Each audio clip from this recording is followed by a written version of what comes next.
live from the magical city of Providence, Rhode Island. Welcome to the Potterverse.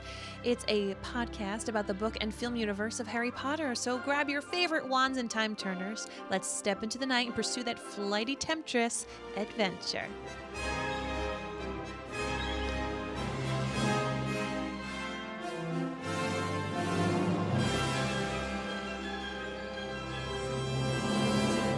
Everyone, and welcome back. My name is Mary Larson. My name is Blake, and I was never, ever, ever good with girls. Just was not the best. Actually, no, not the best would be putting it very lightly. I was awful with girls. I was awkward. I got nervous. Okay. I one go ball with me. That would be me, and I was so incredibly lucky that I got my bride a little inebriated. Family-friendly podcast. Okay, fair enough. Got her. It's fine. Just move on. Yeah, Just move on. sure. In order to say yes, that she would date me.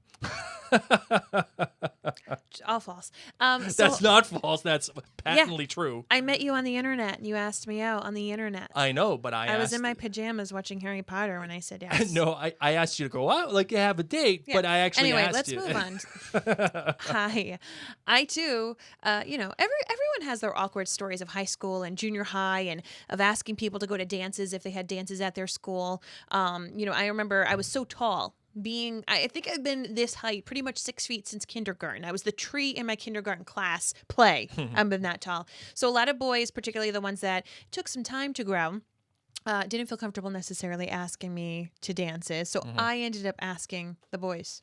Did you really? Yeah. Oh, For this age, for like the 14-year-old range age, I definitely asked my best guy friend multiple dances. And that was just our deal. Like, listen, we probably won't have boyfriends or girlfriends. We probably won't have anybody else asking us. Let's just keep going to each other's dances until we actually get a boyfriend or girlfriend. And this way we're covered. We're friends. Like, we're not romantically involved. You want to know what's crazy?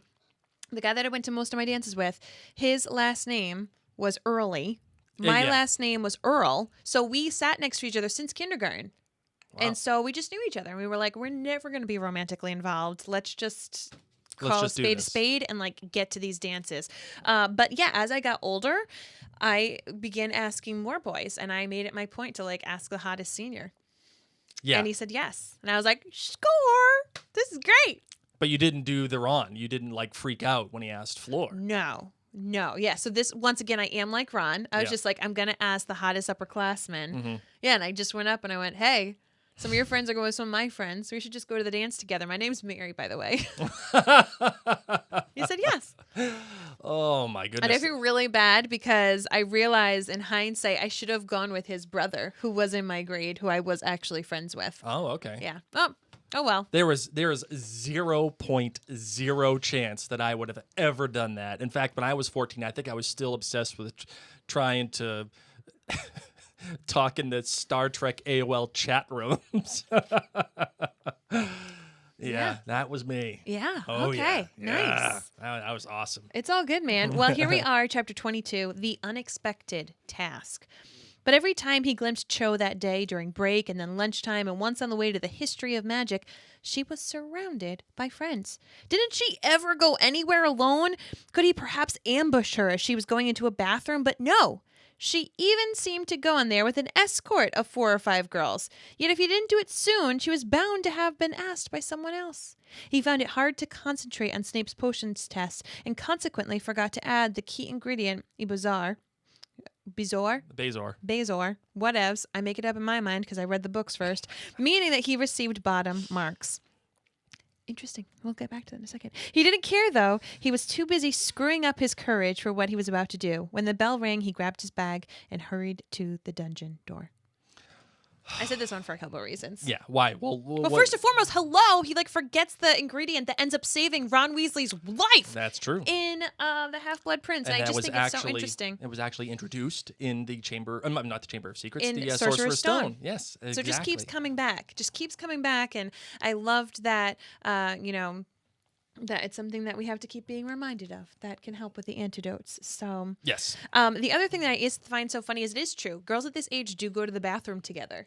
Girls at every age go to the bathroom together. Not you gotta go poo. Well, yeah. I mean, I think the poop bathroom option is off the table. That's off limits. Yeah, that's not social time. No, that's getting to business. Or like, I'm just gonna wait till I go home. I mean, listen, guys, you're all listening to the Potterverse. We're all nerds here together. Let's be real.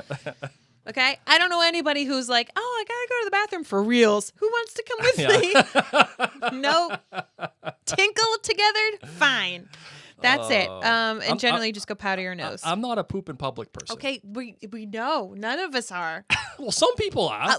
Bold and brave, okay? They are bold and brave people.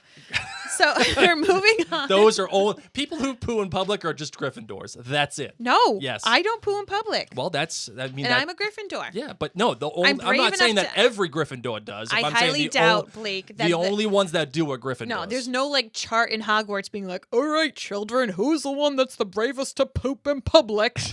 Are you telling me? Gryffindor wins the house cup. No.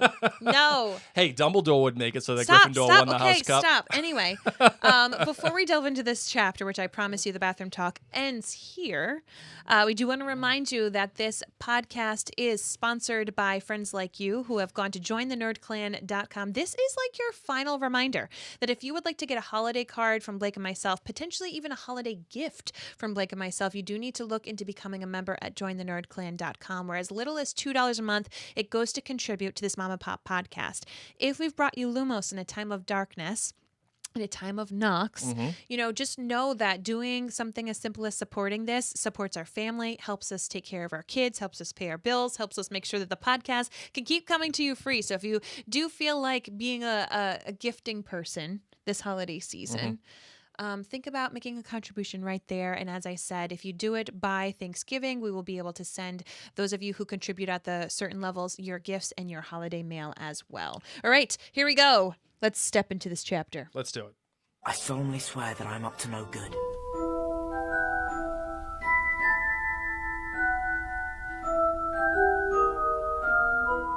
All right, so in this chapter, The Unexpected Task, it's kind of like the fourth task. There's a Yule Ball, and there's only Yule Balls during the Triwizard Tournaments. Yes. So, interesting thing. Good luck asking a date. So Harry continues to try to ask his crush Cho Chang, only to find out that she's already been asked by Cedric Diggory. Ruh-roh, used to be your friend, now I hate your guts. And he ends up going with Pavarti Patel. Well, he asks Pavarti Patel. Yeah. And Yeah, hopefully, she says yes. And hopefully she... She says yes, and she says, I'll bring my sister, too. Well, yeah, hopefully she's able to hook Ron up with the sister. Because, Lavender... It happens, Blake. We've read this book. Wait, who's Lavender going with? Seamus? Yes. Yeah, okay. But how interesting. I know. That she almost went with Ron. Their courtship could have happened even earlier. Well, again, it goes to show you that the author does... Whether or not she consciously knew that she was going to pair Lavender up with Ron is, I think, up for debate. As I have always contended, she was figuring out her world as she was writing. Like, obviously, she had a plan, from day one, but figuring out the nuances, figuring out the world building, the specific instances of what the world looked like. I think she was developing that as time went along. And let's just be real, romance at this age, we're keeping in mind, 14 years old, they really ebb and flow. You date a kid who used to pick his nose the year before because why not, right? You may have a crush on somebody and not even realize it for 3 more years. So I like it. I like seeing the ebbing and the flowing of this age demo, as I find it to be quite true. And I like this chapter because it, we go through these books, and as we're going through them, what we're dealing with is we're dealing with the idea of I'm Harry freaking Potter. Right? We're dealing with that idea that Harry Potter has become much more than just a little school story. It is a battle She's only interested in you because you're famous. You're the chosen one. Yeah, and he is the chosen one, and it is light versus dark, good versus evil. Dumbledore and these masters of wizardry clashing with each other, and potentially Voldemort coming back at this point. And what we forget, or what I think is possible to forget, or easily lost in all of this is that he's just 14 years old. Yeah. He's 14. And this chapter takes the entire scope of everything that this book has accomplished so far, specifically the Triwizard Tournament, and said, nope, we're bringing it all back into this one teeny tiny room. And the stakes are teeny tiny, like little, but they're massive in terms of your emotions for a 14-year-old. Yep. That's why I really liked this chapter. And at least Eloise Midgen's acne is clearing up. God bless her, because these are the years when it starts to hit you really awkwardly. Yeah. Oh, yeah. Goodness gracious. Eloise. And like, how about Harry too? Also, just like not even recognizing at first that all these girls are gonna actually really want to go to the ball with him because he is the chosen one. Like, how innocent and cute and beautiful is that? I love it. How he was so nervous when he first gets asked that he's like, no. And Yeah. He didn't even think about it. He was just, no. Okay, see you later. It is crazy. So this, of course, takes place the day after the first task, when Harry is still riding that high of beating the Hungarian horntail. He even makes mention of how he would rather do that than ask a girl to the dance and to do the dancing in front of everybody, that he would rather face the Hungarian horntail again. So he's got about a month to ask someone and get this all figured out in regards to the Yule Ball. I have a question about the Yule Ball. Yes. And I suppose it would encompass the Triwizard Tournament as well, but specifically the Yule Ball, which is at the beginning of the book, Ron's mother and his brothers, they all seemed to know what was coming. Yes. Because they're like, oh, here's Yue, and she gives him the robes and all that other stuff. Yet, nobody in Ron and Harry's class seems to know what's coming at all. In regards to the Yule Ball. In regards to the Yule Ball. Because Professor McGonagall is the one saying, this has always been a part of our tradition. We're doing this. You're going to dance. Not only are you going to dance, Harry, you are one of the competitors. You have to dance. It's the opening number. You are going to, and you're going to get a partner. The text suggests that none of these kids actually know about it. So how much of this, the Yule Ball and the Triwizard Tournament, is actually prevalent in the wizarding lore? I'd say very little. Because it's not like this happens every 3 years. It used to happen regularly, and it hasn't happened for a long time because too many people were dying and stuff, right? Yeah. So think about things that like our parents did that maybe they talked about, and they were like, oh yeah, and then we had like a Christmas dance at school. It was super cute. And you're like, whatever. Picking my nose. I'm 14. 14-year-olds don't listen to anyone except other 14-year-olds. They're just so, focused on their school and their classmates and their crushes. They're not going to be asking their parents what school was like when they went. I think that it's just the naivete of the age, and that the Triwizard Tournament hasn't happened for a long time. So it's not this regular thing that you look forward to. It's almost like there was this thing back in the olden days that happened. So even though the Triwizard Tournament itself of 3 champions and doing the 3 tasks and doing all these obstacles and everything along with it, having the other schools go visit each other, I think that takes more than the dance. So if people were to talk about it, it was more that aspect. Sure. Let me ask you a question, Mary. The idea of Ron and how he seems to, I don't want to say objectify because that's not right, but it's, he's concerned about going out with a pretty girl. Yeah. Are you out on him in this chapter, or do you just say he's 14 and that's what 14-year-old kids want? I wanted to go out with the hottest senior. So I don't think it is. Do I think that it is a beautiful character trait of him that he's looking for someone who's stunning?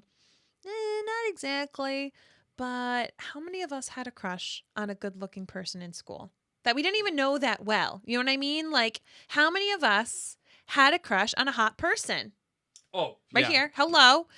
We just are hanging out with Ron and his closest friends where he can say that. Hi, I've got a crush on the hottest person. I want to ask that person to it. Like, Yeah. I don't think that there's anything wrong with that. I think as we grow older, we learn that relationships are better established with people who you have things in common with, who let you up, who inspire you to be a better person. Mm-hmm.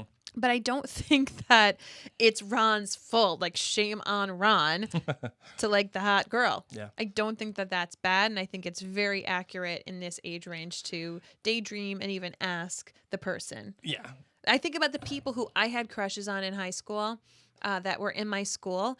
I didn't talk to most of them. You know, you're so oblivious to the fact that like the guys or gals that you do the class projects with, that you get along with, like it pains me because I'm like, I just want to go back to my high school stuff. Mind you, I wouldn't have ended up where I am today. So I'm happily married to you. But you want to like shake your high school self and be like, the kid you did all these projects with, that's who you probably should have dated. Sure.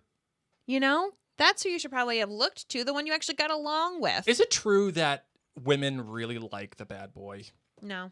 Some people do. I don't. Yeah, because like I always struggled with that. Like I'm like I always felt No, like it's I not was a true. good kid. I always felt like I did the right thing. If anyone is listening who's in the age demo where you do want to ask somebody out to a dance or anything like that, I'm going to tell you, if they're a person you talk to, ask them to the dance. Yeah, because You know, ultimately like they're probably show just you're as interested. they're probably just as nervous as you are. Well, I think when you're in that friend zone, it takes something like a dance or a date to let them notice, like, oh, I didn't see you in that way. Let them know you appreciate them. Say, like, if your friend, like, if my friend, I had a couple of guys that I did class projects with frequently who I liked in a friendship way, who I would have tolerated being in a relationship with. You know what I mean? Sure. Had they said, "Wow, you look really nice today," I would have been like, "What? Hold Oh up. hey. Hold up. He's not asking me for the scalpel to cut open the frog that we're dissecting. He said I looked nice today." It would just make me think of things in a different light, you know? So I think it's fine. Yeah, I think it's fine too. I and as a guy, you know, I can actually kind of relate to that. I mean, I don't like that Ron puts down Eloise Midgen and calls her a troll. I think that that's unkind.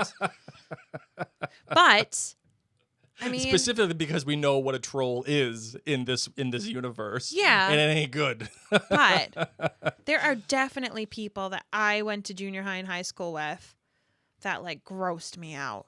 That like picked their nose and ate their boogers. Oh, the smelly kid. Yeah. Yeah, the smelly kid always does that.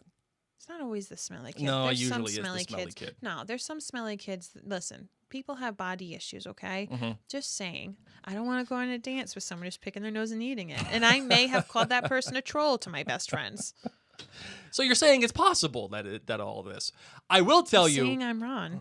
You are absolutely wrong. I will tell you the way that oh my goodness. I hate to admit it because I think a lot of people don't like Ron. I am him. You are Ron. It just absolutely. You are book Ron. Book Ron. Yeah, you're book. You're not movie Ron. No. No. I don't think so. You're book Ron. But I will say, Fred asking Angelina the way that he did. Oh man. Yes, that a boy. Kahunas. Oi, you want to go to the dance with me? Yeah, sure. All right. That was me. That's what I did to the singer. Hey, you don't know me. Wanna go? Oh man, Love it. Way to go, shouting, Fred. Shouting across a room, you know, doing whatever they're doing. Now, you can, of course, invite a younger student. So this is how we get Neville to invite Ginny, which is Yes. pretty cool. And I loved this bit where Ron is the one saying, like, oh, Ginny, you should go with Harry. And Ginny turns so red. She gets so upset because we know she's got a crush on Harry. I don't know if you remember this part that much. Let me see if I can pull it on up. I don't because think it's the after- text suggests that she has a crush on Harry. Yes. Okay. Okay, so this is after Ron asks part Vila, Fleur Delacour. Yes. She looked at me like I was a sea slug or something, didn't even answer, and then I don't know, I sort of came to my senses and ran for it. This is when Harry tells her, oh yeah, well she's part Vila. And then he says, you know, Cedric's going with Cho Chang, the girl I wanted. So I just asked her now to go with me, Harry said dully, and she told me. Ginny had suddenly stopped smiling. Okay. So here's Harry being like, the girl I like, Cho Chang. Yeah, and that makes Ginny stop smiling. You know what? And this is mad, says Ron. We're the only ones left who haven't got anyone except Neville. Hey, guess who he asked? And so, he told me after potions that he asked Hermione. She also told him that she's busy. And so Ginny stands up for Neville. Don't laugh. And because, of course, she's going with him. And this is when Ron says, Hermione, you're a girl. Well, you can come with one of us. No, I can't. Oh, come on. We need partners, and you're going to look really stupid if we haven't gotten any. Everyone else has. And she says, I can't come with you. Now blushing. Yeah. Okay, so there's a little indication, too, that she would have liked Ron to just ask her. Sure. Because I'm already going with someone. Also her embarrassment. She doesn't want to tell people who. Let's see. So she goes on, and Ginny knows the truth. Ron says she's lying, and Ginny says, no, she's not, quietly. So I love that Ginny is keeping Hermione's secret. You know, Ginny seems to know that she is going with Victor Crumb. Who is it then? I'm not telling you. It's her business, says Ginny. Right, said Ron, who looked extremely put out. This is getting stupid. Ginny, you can go with Harry. And I can't, said Ginny. And she went scarlet, too. Yes. I'm going with Neville. He asked me when Hermione said no, and I thought, well, I'm not going to be able to go otherwise. I'm not in 4th year. She looked extremely miserable. I think I'll go have dinner, she said. And she got up and walked off to the portrait hole, her head bowed. Oh, like, man. think of that. Think of having a crush on Harry freaking Potter, okay? Yep. And then all of a sudden, I'm Harry freaking Potter. you are essentially asked to go to the Yule Ball with Harry freaking Potter. And then you end up with who? Who? Neville. No, don't you dare. Neville's one of my top 10. Stop. Sorry, did it. I would go with Neville. That's the boy that asks you, hey, while we're dissecting a frog, would you like to go with me? Yes. You look pretty. Thank you. Yes. Teenage angst. Notice how none of them actually get to go to the dance with any of their first choices. Love it. Everybody has to make do with whatever they got. That's life, man. And as long as only if they actually all just communicated with each other in some form or fashion, they would end up being with the person they chose to be with. Yes. You know, and I find that fascinating. And another thing I find fascinating in this chapter is how the author seems to set the stage for the way that the school is in terms of how, you know, pardon my. Oh dear! My, don't say anything rude. No. Just my lack of better vocabulary. But shoot. like, okay. but the magicality of Hogwarts. Thought you were gonna see something naughty. Oh no! Just like. Because Hogwarts in itself is inherently magical, right? It is. So, but the idea, the notion of Christmas at Hogwarts is even more magical, and she builds that out with the everlasting icicles and the golden owls that are alive and hooting around all the trees, and she even writes in a bit about how the suits of armor were charmed to sing Christmas carols, but they only knew half of the words. Loved it. And Peeves is going in the armor to make up his own lyrics, and Filch has to extract Peeves from the armor. These are the little details that the author, I think, is exceptional at painting a larger landscape of what in which the story operates. Did you notice any other settings like that, magical settings like that in this chapter? I mean, I think you're hitting it on the head. Just a little, like you said, fairy lights, just to bring out.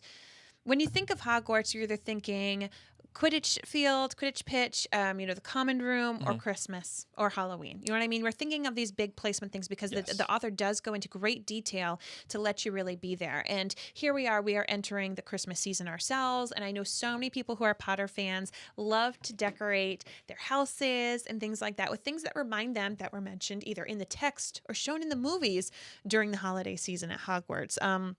Fun little plug. If you are a member of the Mary and Blake group on Facebook, we would love to see the decor that you do add to your houses to make some light, some lumos in the time of Nox during the darkest days of the year. So I don't think that there was anything else that jumped out at me in this particular chapter that you didn't already list. Sure. In regards to what we get to see at Hogwarts, but I agree with you. It's just nothing major happened this chapter. It's just the awkwardness of teenage life. Things are getting ready, and we are moving the forward. Perspective, Harry's perspective of girls and how they seem to mill about the school is very special. It really drills down to, and that's another scene setting thing that I think that the author is really special at. I mean, I loved this one passage here where Harry notices this year, however, everyone in the 4th year and above seemed to be staying at Hogwarts, and they all seemed to Harry to be obsessed with the coming ball, or at least all the girls were. And it was amazing how many girls at Hogwarts suddenly seemed to hold, by the way. Oh, sorry. It was amazing how many girls Hogwarts seemed to hold. He had never quite noticed that before. Girls giggling and whispering in the corners. Girls shrieking with laughter as boys passed them. Girls excitedly comparing notes on what they were going to wear on Christmas night. Why do they have to move in packs? Harry asked Ron, as a dozen or so girls walked past them, sniggering and staring at Harry. How are you supposed to get one of them on their own? To ask them, I don't know, lasso one, Ron suggested? Got any idea on who you're going to try? This is just so... You can feel the frenetic pace of it. You can feel like the dizziness of Harry walking around and strolling about Hogwarts, just noticing finally all of these girls, not only to ask to go to the ball, but also the fact that he's a 14-year-old kid who's probably finally starting to get these feelings for girls. Yeah. And the awkwardness that he has with Cho, and "Want to go ball with me," and tripping over his words. Really special stuff. I really Agreed. like that about this chapter. Agreed.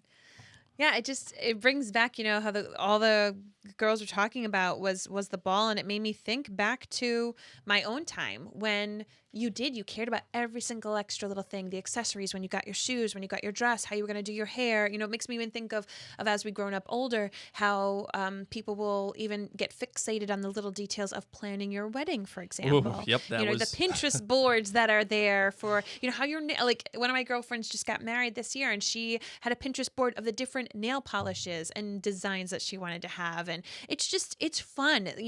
In some ways you may look at it when you're in a dark place or when there's other things going on in life and you said, oh my gosh, it's so frivolous. Why did we spend time and money and energy on this when really no one looks at your hands? Yeah. And, no one's going to be looking at the little barrette butterfly that you have in here. But on the flip side, you get to look at it and say, but these are special momentous things that will be documented with photographs.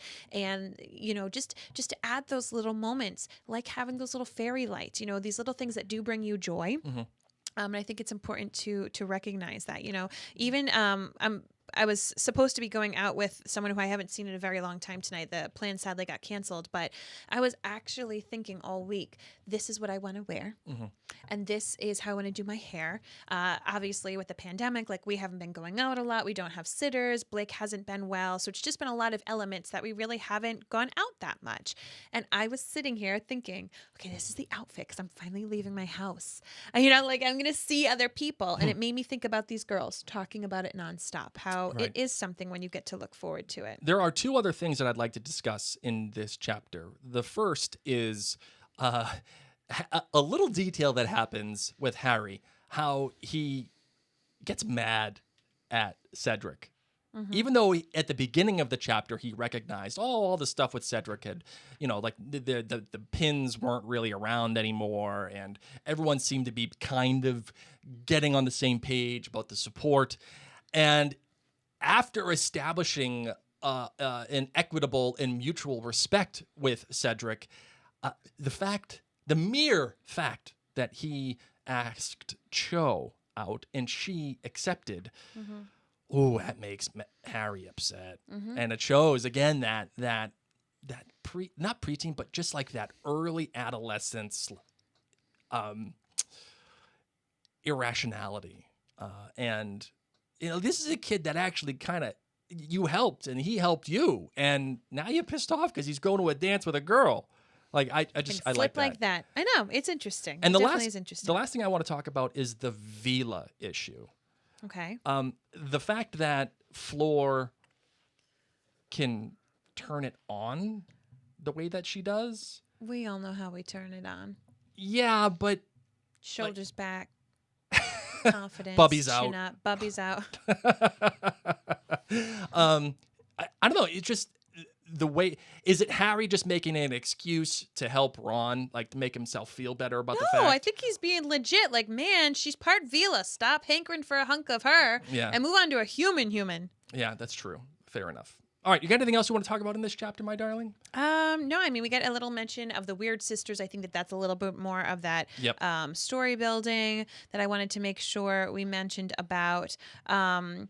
I just loved the bit that the kids are like having this fake sword fight in front of McGonagall. Yeah. Like, everyone's just acting bananas right now, which is so true for this time of year with the holidays coming up. The kids are excited. They're thinking about their extracurricular activities. And you always had that one teacher that never let you watch a movie before the holidays. Yes. Never let you do whatever you want. Always to the very last minute made you, write papers and do everything. And like that teacher would assign the paper over holiday break. Like that's Snape.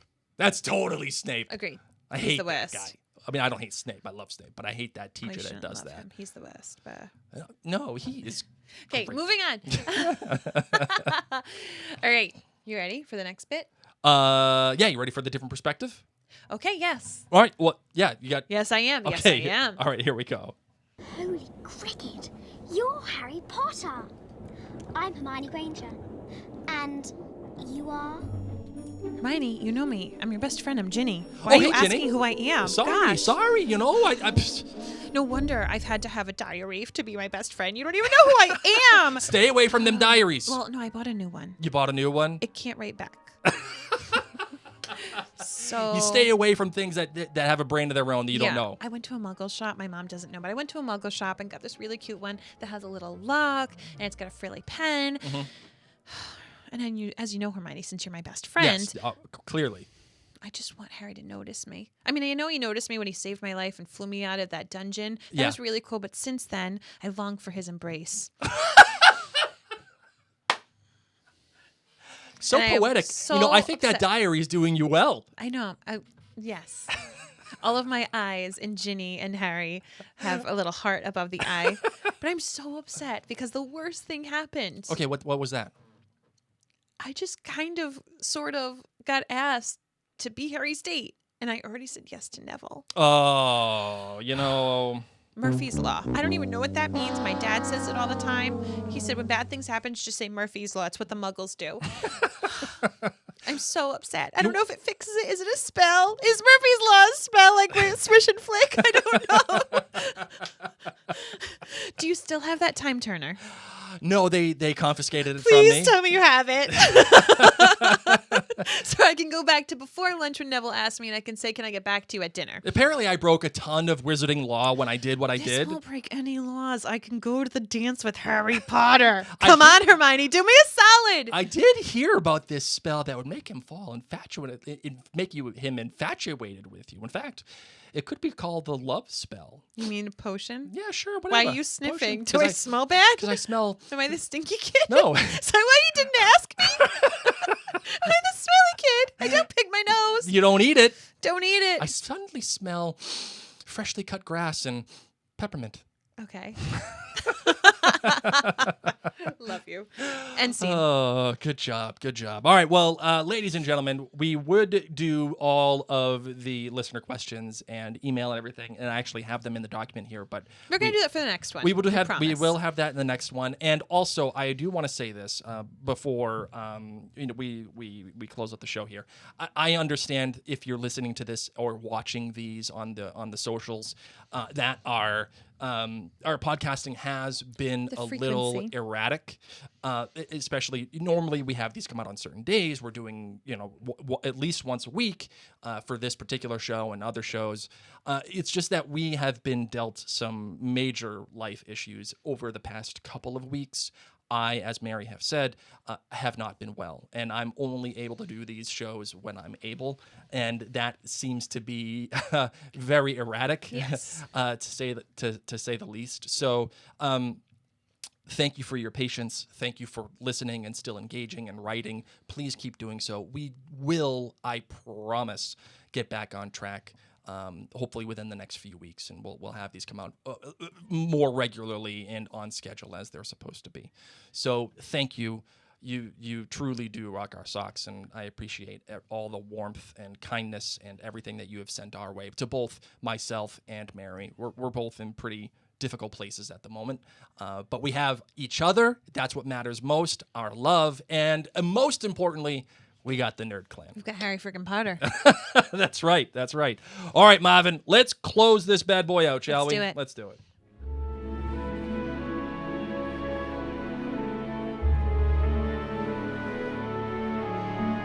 An extra reminder to you that this podcast is also sponsored by MinuteWithMary.com. If you are hoping to treat yourself this holiday season, Treat yourself. Maybe you want to get ready for the Yule Ball yourself. I want to be your makeup girl. In addition to podcasting and being a mom and being a wife, I help people find the most perfect makeup, even if it's something as simple as a dynamite mascara.